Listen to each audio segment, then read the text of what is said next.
Hello everyone, this is Remlays on 40k Theories, and welcome to the April 2020 edition of the Patreon Q&A sessions.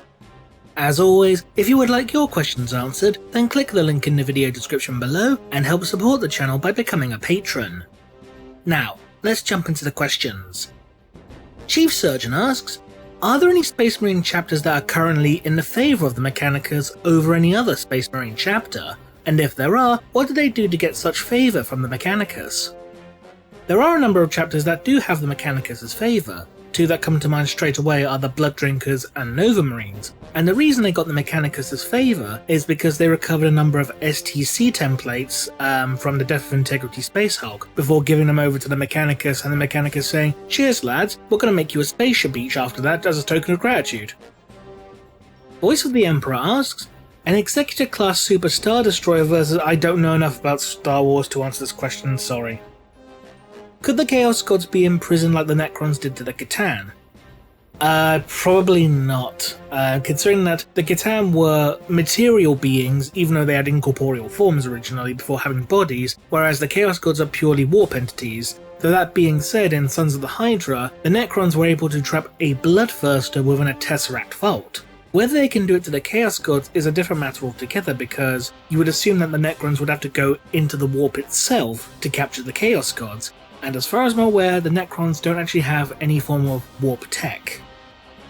Aspetes asks, unrealistic, over-exaggeration, about right, or understatement? Trajan Valoris can single-handedly take down an entire Space Marine chapter like the Minotaurs if he wanted to. I know the Custodes fight against the Minotaurs in the newest Watchers of the Throne novel, which I still haven't actually received yet because, unfortunately, shipments were delayed due to Steve Carino, so without reading that book, I would assume no, unrealistic. To be honest, I'm sure Trajan Valoris can take on maybe an entire squad, but the entire chapter single-handed, unless they're coming up to him one after another, literally just one at a time, like, in a Kung Fu movie or something, that's not going to happen, sorry. Brandon A asks, could you get an Iron Warrior to be your friend and fight for you if you told him that he did a good job and deserves a raise? I mean, it's possible. I mean, I worked with, was it Keir Valen? The one that joined up with the Salamanders? Or was it the other one? There are so many Iron Warriors that defected to the Loyalists, it's unreal, but there was one who joined the side of the Salamanders because the Salamanders said like, hey, the Alpha Legion guys, they're just treating you like shit, man. Come over to us, we'll treat you nice, we'll treat you good. And the Iron Warriors are like, okay. And then fighting alongside the Salamanders for a bit. So yeah, potentially.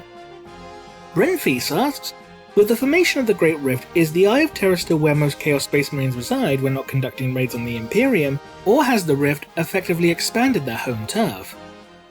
It kinda has actually. I'm in the midst of reading through Spear of the Emperor, and they do mention that the Exiliarchy, which is like a big traitor army thing, they have been coming directly from the Rift as opposed to the Eye, so it certainly seems like it.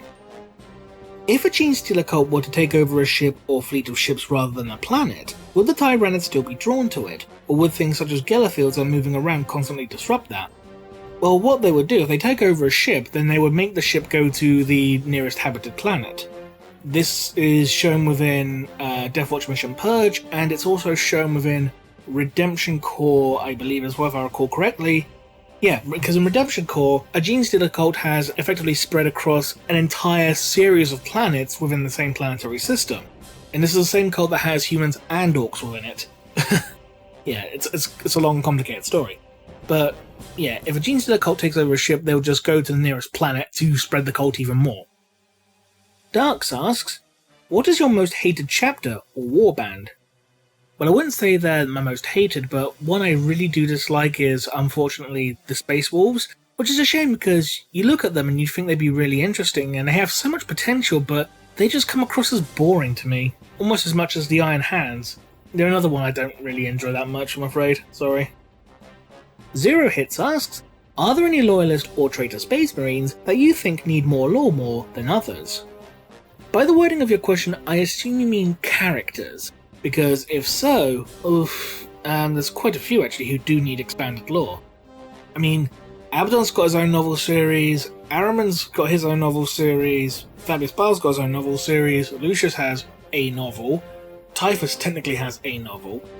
You know what? It might be interesting to see a full-blown Khan the Betrayer novel series, or hell, even a full-blown Lucius the Eternal novel series at this point. But those are the big ones. I'm sure there's bound to be quite a few lesser Chaos Lords who need expanded lore. But yeah, this is a very, very, very large pool of characters to draw from.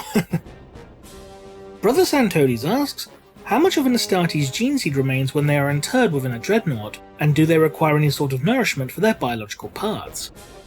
Gene seed is retained within 2 places within a Space Marine's body, in the neck and in the chest. Now, providing that either the neck or the chest have suffered too much damage before being interred into a dreadnought, their gene seed would still reside within it, as far as I can tell. I don't recall anything saying that the apothecaries removed the gene seed prior to interment into a dreadnought. That's not to say it doesn't happen, but I can't find anything to support that possibility. As for the nourishment, the fluid that they're in is described as being a nutrient-rich amniotic fluid, so since it's described as being nutrient-rich, I would assume that nourishes their biological parts. Albrick asks, has the pariah gene ever popped up within a Xenos race? Yes, it has. It's shown in Pandorax when Epimetheus is captured. One of the pariahs that is shown is of a Xenos species that, while unnamed, is described as being reptilian. Why are the Sylph commonly employed by the Dark Eldar if the former worship Slaanesh? Not all Sylph worship Slaanesh. That's an important thing to note. While some do fall to Slaanesh because they are an inherently decadent species, not all do, and it's from the ones that don't that the Drukhari hire from. Is John Hurt still the Emperor? Always and forever. Lucanor asks, would you like it if we get more information about the 2 lost Primarchs if it was done in a good way, like a proper book series for example, or would you prefer them to be ever shrouded in mystery? I'd prefer them to be forever shrouded in mystery because, at this point, whatever GW decides regarding the fate of the lost Primarchs, it will never measure up to fan expectations.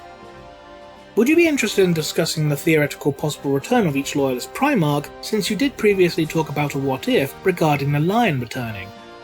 I could possibly do that at some point in the future, though the main reason I chose the Lion specifically is because, aside from Guilliman, he is the only Loyalist Primarch who is confirmed to currently still be alive at this specific point in time. Now before anyone asks, yes, Corvus Crux was hunting Lorgar in the Warp, shortly after the Horus Heresy. Whether he's still doing it now and is still alive, or if he's dead, is another matter entirely. Jason Beard asks, what kind of authority does an Inquisitor Lord have in comparison to a standard Inquisitor? Basically, they do have more authority than a standard Inquisitor, and this is shown within the Inquisitorial recruitment practices because, in order to promote someone to the position of an Inquisitor, they need the approval of 3 separate Inquisitors or a single Inquisitorial Lord. So, by that standard, an Inquisitorial Lord has roughly triple the influence of a standard Inquisitor. I know it's a lot more complicated than that, but that's to basically oversimplify things. And finally, Kenju22 asks, who is more stubborn, Commissar Yarrick or Old One-Eye? Commissar Yarrick. While Old One-Eye keeps coming back from the dead, Commissar Yarrick is too stubborn to die in the first place. And that concludes this edition of the Patreon Q&A sessions. As always, if you would like your questions answered, then click the link in the video description below and help support the channel by becoming a patron. Until next time, this has been Remlays from 40k Theories, and we'll see you again soon. Bye bye!